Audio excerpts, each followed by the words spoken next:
Imagine waking up in 2030, where robots drive cars and AI teaches students. Machines now perform many jobs once done by humans. Artificial intelligence is advancing faster than ever before. Experts warn millions of jobs could vanish soon. Cashiers might be replaced by smart machines, and drivers by self-driving cars. Even doctors and teachers could rely on AI to work faster. This technology brings risks, but also great benefits. AI can create art, write stories, and talk like real people. The big question remains, will AI be humanity's greatest invention or its biggest mistake? The future is arriving quicker than we expect.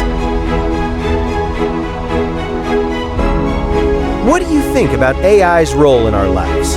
Share your thoughts in the comments and subscribe for more insights.